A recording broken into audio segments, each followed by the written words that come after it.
बहुत समय पहले की बात है, जब जापान में सम्राटों का राज था और हर पर्वत को देवता का घर माना जाता था।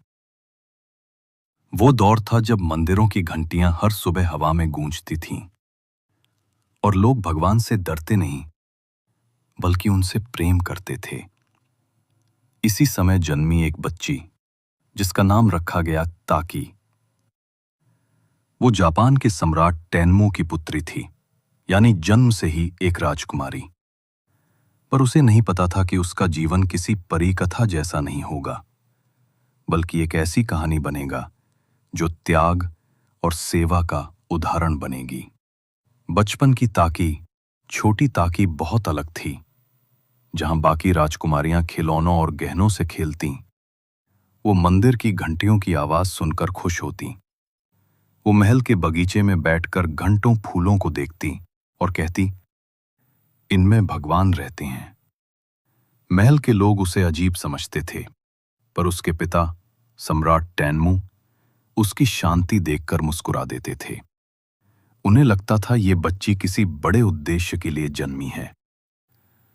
समय बीता। ताकि अब जवान हो चुकी थी, पर उसका मन अब भी शांत और धर्ममय था।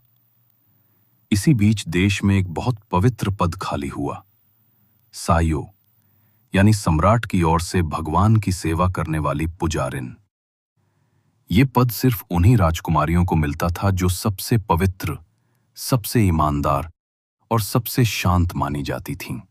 और पूरे राज्य ने एक ही नाम लिया, राजकुमारी ताकी। उसे ईसे भेजा गया, जापान का सबसे पवित्र मंदिर, जहां देवी अमतेरासु की पूजा होती थी। अब ताकी का जीवन बदल गया था। न गहने, न महल, न दावतें, बस सफेद कपड़े, मंदिर की सीढ़ियां और भगवान की सेवा। वो सुबह सूरज उगने से पहले उठती, दीपक जलाती और पूरे मंदिर को साफ करती।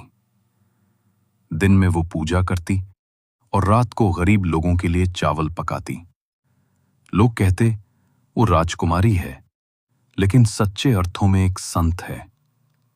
कभी कभी उसे अपने पुराने जीवन की याद आती, पर उसके चेहरे पर कभी पछतावा नहीं दिखा। वो कहती, जिस दिल में भगवान है, उसे ताज की जरूरत नहीं। लेकिन हर शांत जीवन के पीछे एक तूफान छिपा होता है। महल में राजनीति शुरू हो चुकी थी। नए मंत्री और राजकुमारियां ताकी की लोकप्रियता से जलने लगीं। कहा गया, वो पुजारिन नहीं रह सकती, और एक राजकीय आदेश आया, ताकी को मंदिर छोड़ना होगा। उसने कुछ नहीं कहा, बस मंदिर की दीवार को छूकर बोली, जहां भी जाऊंगी, भगवान मेरे साथ रहेंगे। वो फिर से महल लौटी, लेकिन अब पहले जैसी नहीं रही। अब उसमें न कोई अहंकार था, न महत्वाकांक्षा। उसने अपना समय लोगों की मदद में बिताना शुरू किया। गरीबों को कपड़े देती, बच्चों को सिखाती और बीमारों की सेवा करती। धीरे धीरे लोग उसे राजकुमारी ताकी नहीं, बल्कि मां ताकी कहने लगे। साल बीतते गए। राजकुमारी ताकी का चेहरा बूढ़ा हुआ, पर उसकी आंखों में अब भी वही शांति थी।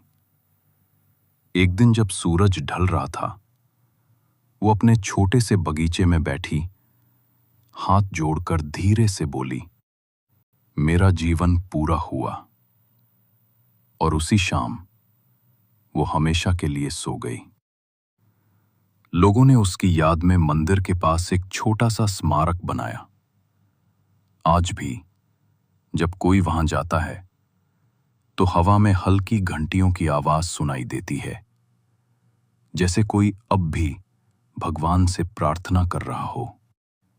राजकुमारी ताकी की कहानी हमें सिखाती है कि असली राजसीपन गहनों या ताज में नहीं, बल्कि दिल की सच्चाई और सेवा में होता है। वो राजकुमारी थी जिसने भगवान को चुना, और इसलिए आज भी जापान की हवा में उसकी शांति बसती है।